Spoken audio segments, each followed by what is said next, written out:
And then, 3 years later, she started wearing the headscarf known as a hijab. When I was ready to wear the hijab, I made the decision on my own that I want to wear the hijab.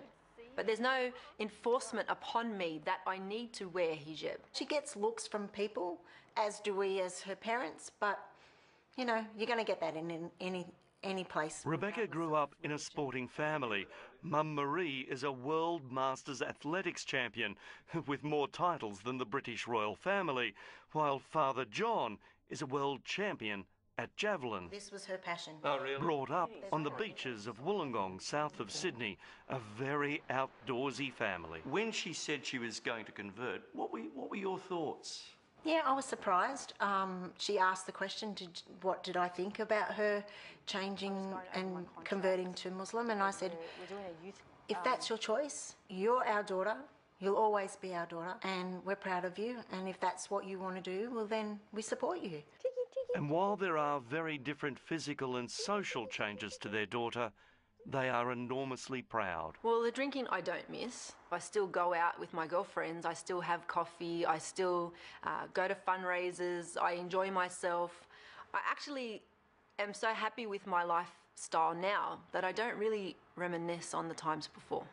Malik, do you miss the Western lifestyle, the night clubbing, the drinking and so on? There is no benefit from drinking, there's no benefit from clubbing, there's no benefit from gambling.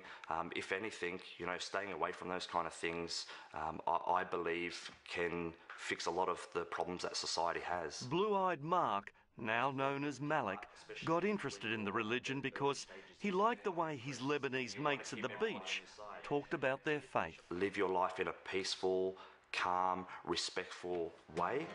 It's about finding a nice way to live life.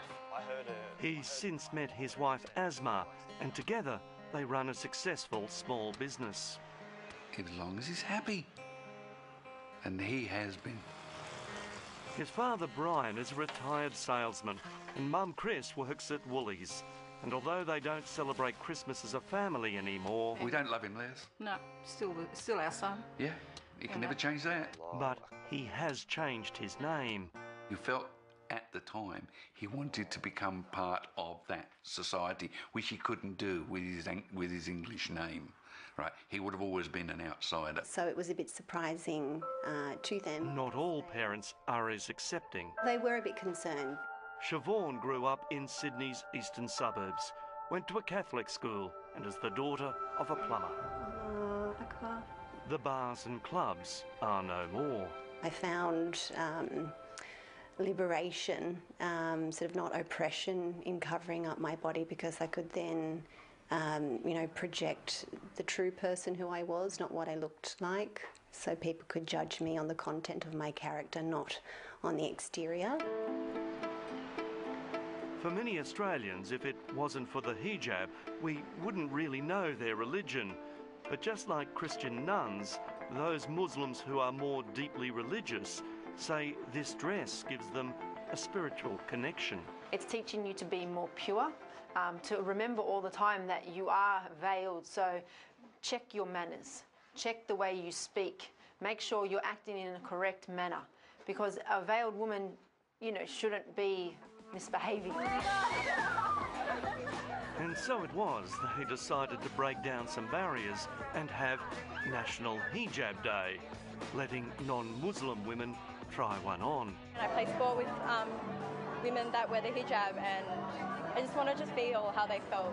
They even had a Muslim fashion parade.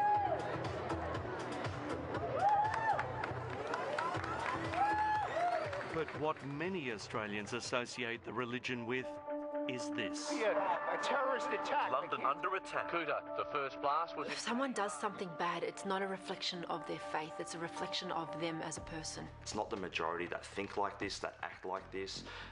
The rest of us are just trying to live our life in this great country, enjoy it. Well, this 26-year-old man who is accused of having sex with a 12-year-old girl and then making her his wife has faced court here. In Islam, there's also, it teaches us that we have to abide by the law in the land in which we live in. So this whole cock and bully about us Muslims bringing in Sharia law is complete baloney. Hello, how can I help with your account? Around the world, Islam is the fastest growing faith.